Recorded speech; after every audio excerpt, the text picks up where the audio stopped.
행복한 가정 10계명이라는 제목으로 말씀을 오늘 나누겠습니다. 가정은 참으로 중요합니다.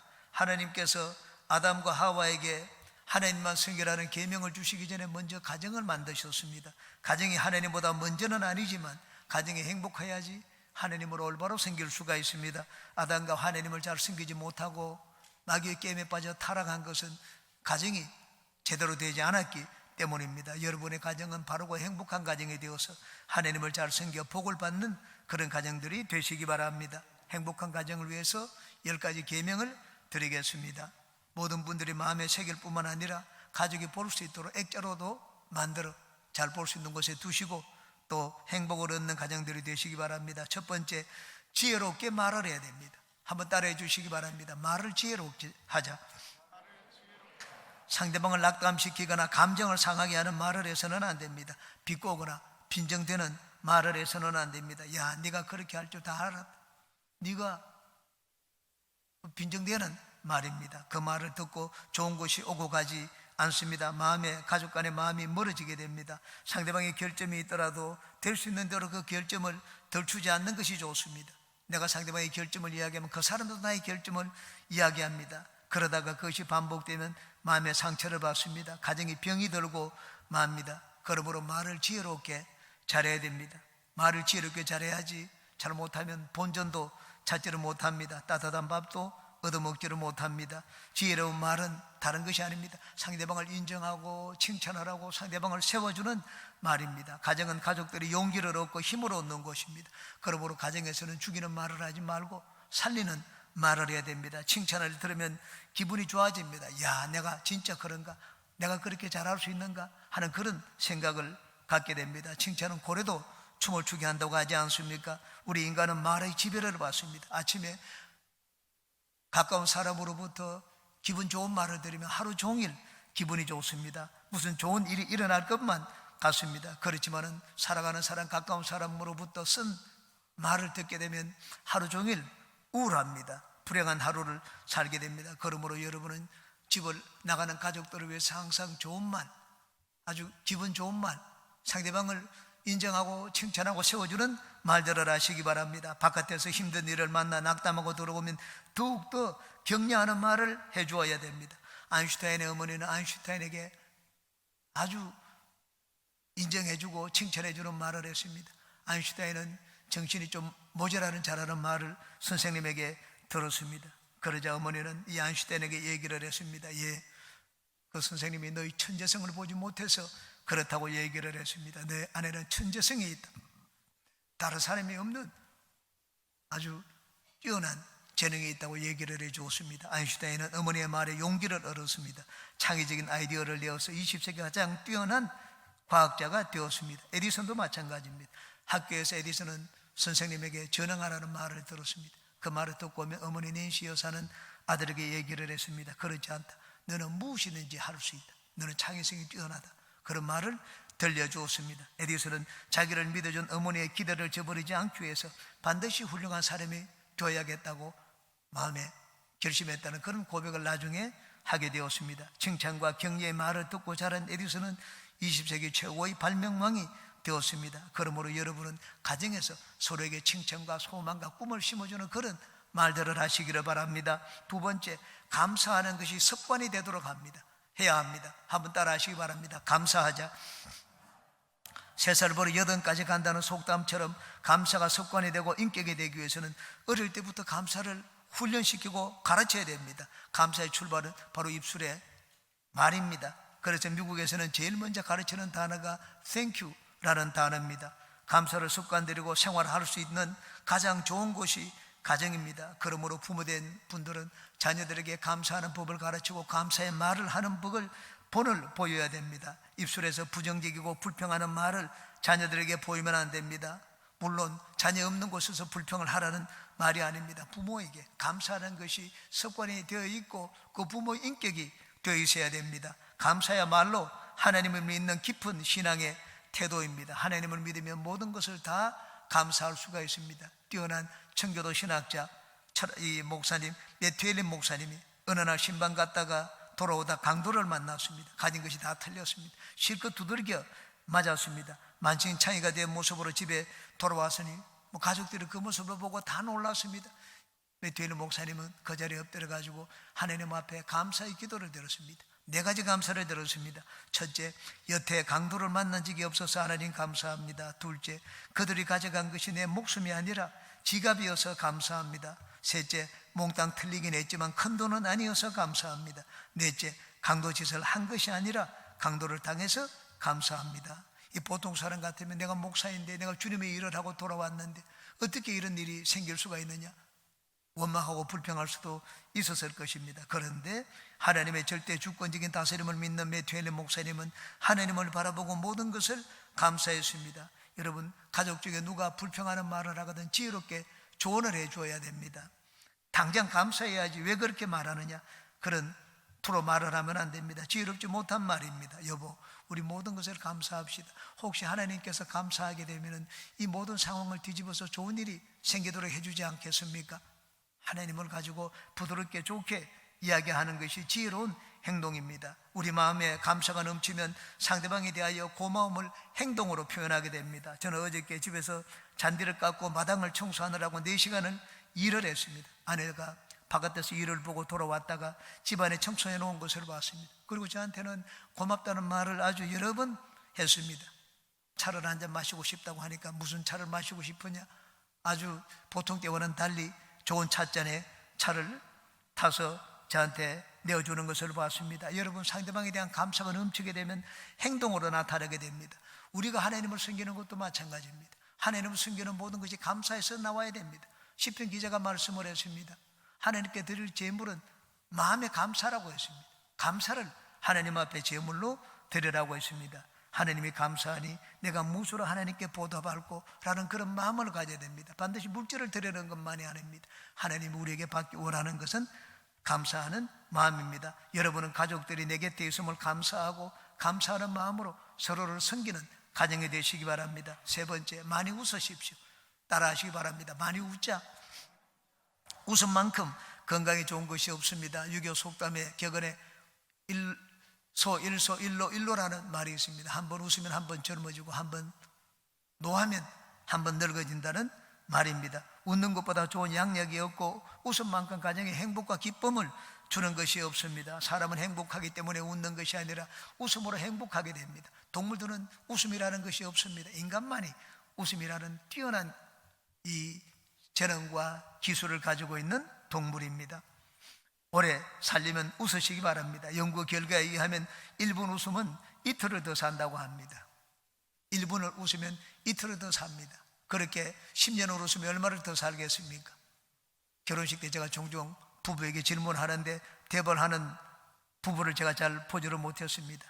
하루에 1분을 웃으면 이틀을 더 살면, 그렇게 10년을 웃으면 20년을 더 살게 됩니다. 인터넷에서 매일 웃으라는 글을 읽어보았습니다. 월요일은 월급이 인상된 것처럼 신나게 웃고, 화요일은 화끈하게 웃고, 수요일은 수줍어하지 말고 당당하게 웃고, 목요일은 목숨 걸고 웃고, 금요일은 금방 웃고 또 웃고, 토요일은 토끼처럼 뛰면서 웃고, 일요일은 일 삼아 웃자. 그렇게 적어놓은 것을 봤습니다. 노만 카스는 웃음 치료학자로 유명한 의사입니다. 어느 날 그에게 강직성 척추염 환자가 찾아왔습니다. 현대 의학의 모든 방법을 다 동원해서 치료해 보았지만은 고치지를 못했습니다. 그래서 그는 환자에게 웃음 치료법을 처방을 했습니다. 집에 가서 그냥 무조건 웃으라고 했습니다.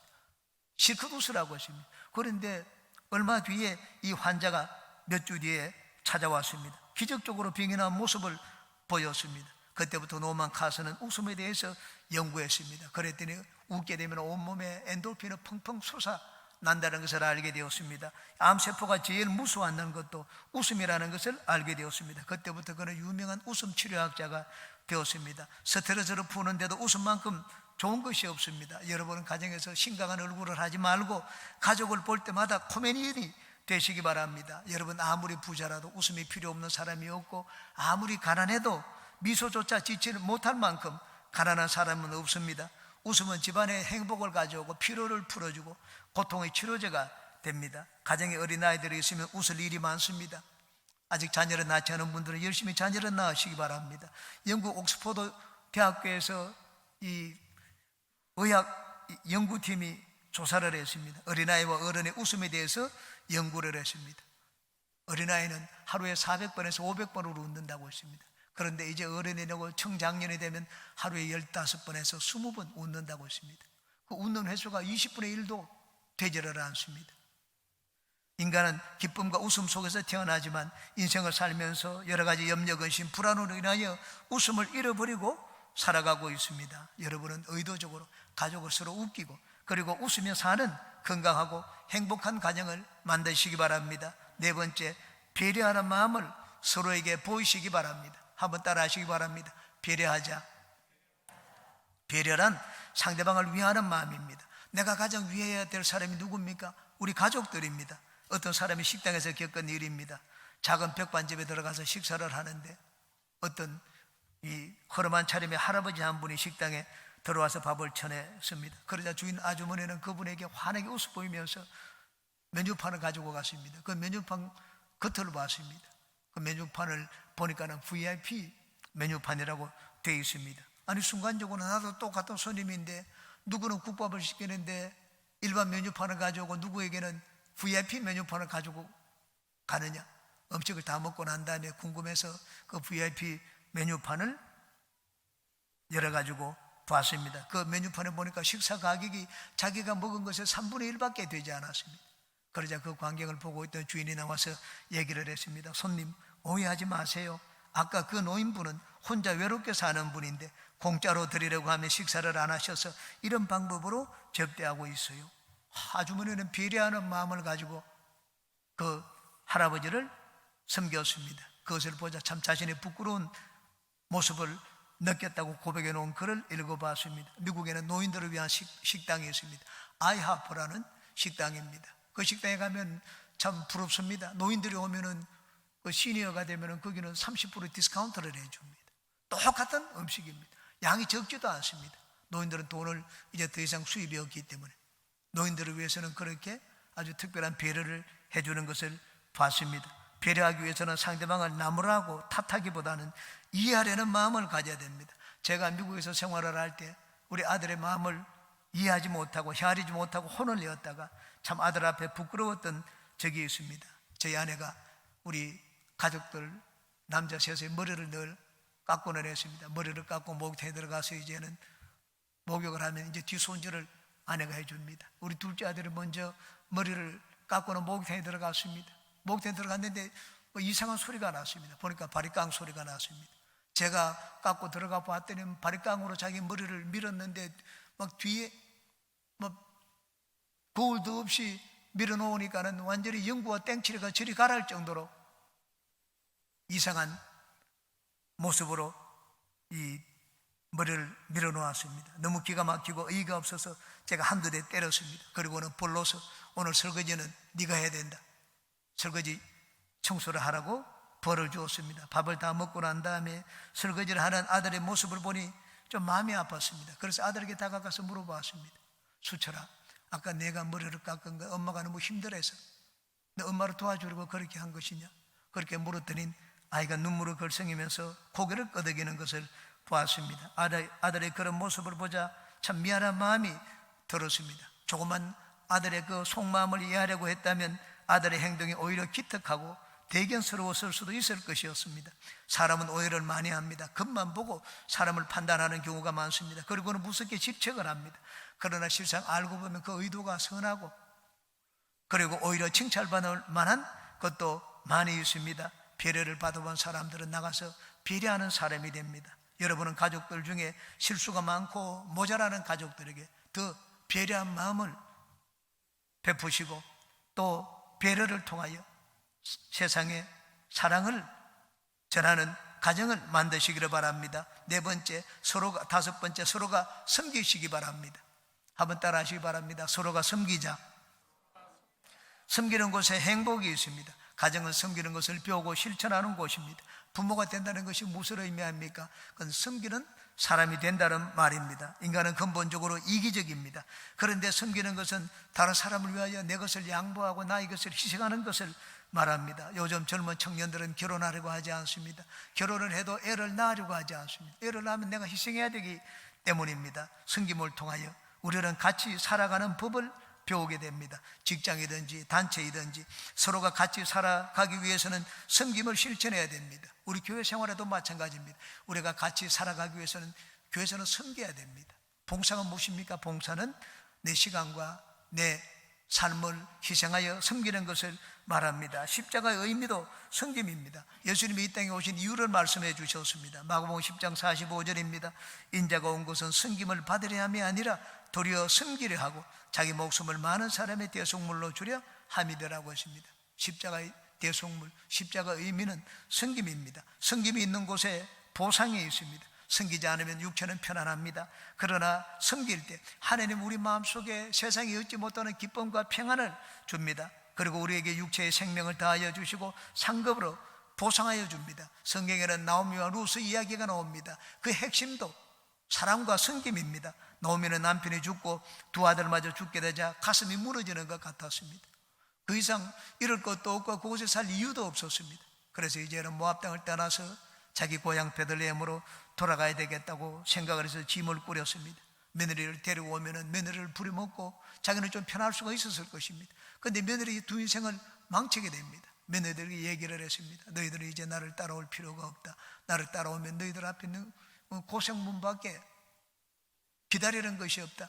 이제는 너희 백성들에게로 돌아가서 새 인생을 살라고 했습니다. 첫째 며느리는 울면서 돌아갔습니다. 그런데 둘째 며느리는 그렇게 하지 않았습니다.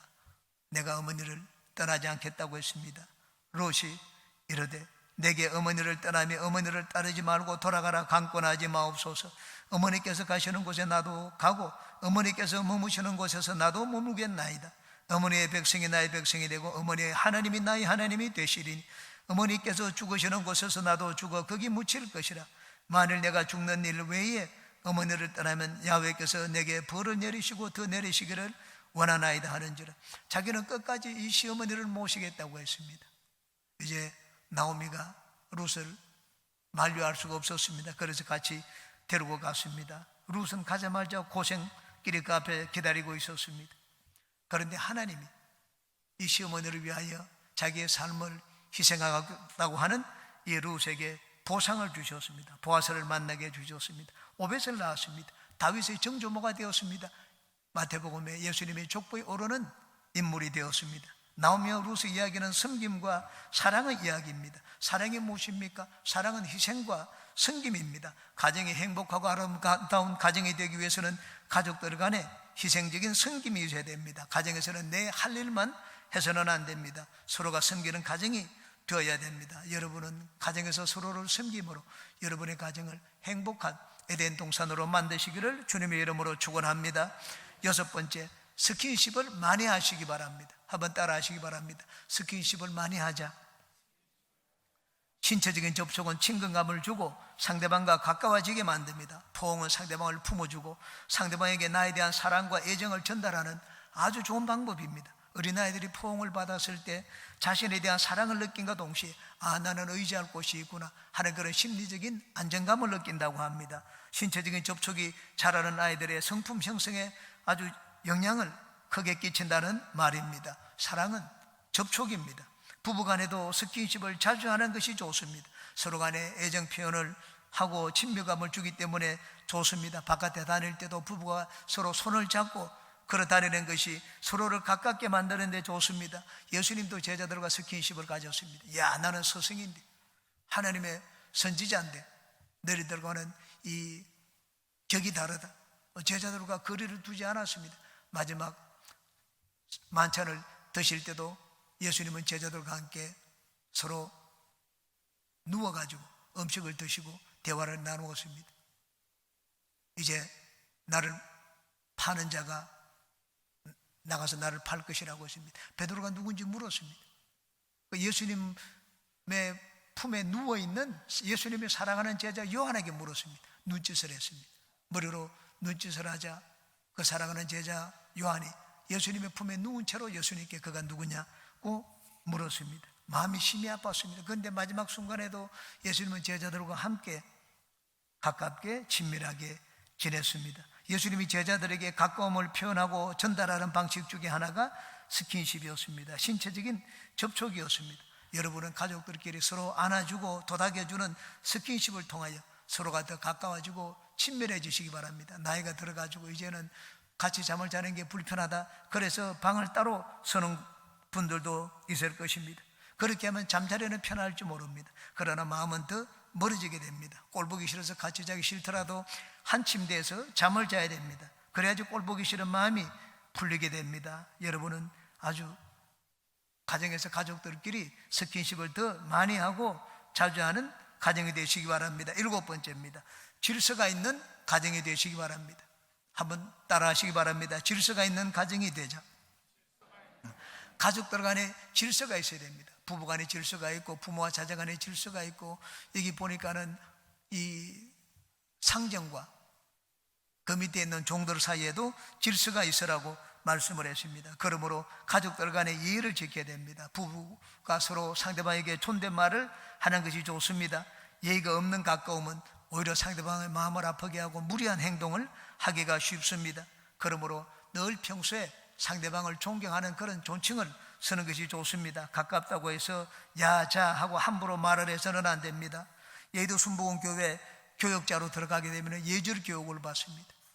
한 번은 엘리베이터에서 이 목사와 장로가 같이 탔는데 이 목사가 장로에게 인사를 제대로 하지 않았던 모양입니다. 그래서 당장 이 장로님이 교무국으로 전화를 해왔습니다. 그 교육자를 문책하라. 장로를 보고도 인사도 하지 않는다. 그래서 예도 순복음교회에서는 교육자들이 새로 들어오게 되면은 신규 교육을 받을 때, 또 보충 교육을 받을 때 인사와 예절 교육을 받습니다. 직장 생활을 하는데 능력으로 평가받으면 좋을 것 같은데 여러분, 직장에서 능력으로 평가받지 않습니다. 그 외에 그 외적인 것으로 평가를 받는 경우가 많습니다. 근무 태도입니다. 얼마나 일찍 오고 얼마나 성실하게 출퇴근을 하느냐. 그리고 또 하나가 인사 예절입니다. 사람을 평가하는데 중요한 것이 인사 예절입니다. 사람이 들어가고 나갈 때 웃는 얼굴로 인사하고 반갑게 맞이하면 기분이 좋아집니다. 중국 얘기 경전에 보면은 나갈 때는 반드시 내가 어디로 간다고 알리고 들어와서는 자신의 얼굴을 부모님에게 보이라고 했습니다. 요즘 부모들은 자녀들에게 이 배꼽 인사를 시킵니다. 아주 잘하는 것입니다. 어릴 때부터 인사하는 법을 가르쳐 놓으면 성인이 되어서도 어디를 가도 사랑받고 환영받는 사람이 됩니다. 우리 가정을 밝게 만드는 것은 인사입니다. 8번째, 꿈을 이야기하는 가정이 되십시오. 한번 따라 하시기 바랍니다. 꿈을 말하는 가정이 되자. 가정을 활기차게 만들고 생동감 있게 만들기 위해서는 가정에 미래가 있어야 됩니다. 9번째, 말씀과 기도로 사는 가정이 되시기 바랍니다. 따라 하시기 바랍니다. 말씀과 기도로 사는 가정이 되자. 우리 인생의 행복은 하나님의 말씀에 있습니다. 성공의 지름길이 하나님의 말씀에 있습니다. 부모가 자녀들에게 해줄 수 있는 신앙교육 중에 가장 좋은 신앙교육은 기도를 가르치는 것입니다. 여러분, 군대 가는 자녀에게 우리가 군대를 같이 따라갈 수가 없습니다. 공부할 때 내가 같이 공부해 줄 수가 있습니까? 따라할 수가 없습니다. 하나님을 심어주는 것입니다. 말씀을 가르치고 기도를 가르치면 하나님이 우리 자녀들의 인생을 이끌어 주십니다. 여러분은 말씀과 기도로 사는 가정이 되어서 하나님의 인도를 받는 모든 가족들이 되시기 바랍니다. 마지막 10번째입니다. 10번째지만 그 순서가 나중이지 중요도에 있어서는 첫 번째입니다. 하나님을 제일 가는 가치로 여기시기 바랍니다. 한번 따라 하시기 바랍니다. 하나님을 제일 가는 가치로 여기자. 우리는 우리 인생의 이 가치관의 순서를 잘 알아야 됩니다. 첫 번째 하나님이고, 두 번째는 나 자신이고, 세 번째는 가정이고, 네 번째는 교회고, 다섯 번째는 이웃입니다. 가정은 참으로 중요합니다. 가정에서 우리는 하나님을 배우고 인간이 되는 것을 배우고 사랑을 배우고 믿음을 배우고 건전한 인간관계를 맺고 사는 법을 배웁니다. 여러분은 행복한 가정 10계명을 여러분의 마음에 새겨서 여러분 가정을 에덴 동산의 기쁨을 누리는 행복한 가정으로 만드시기를 주님의 이름으로 축원합니다.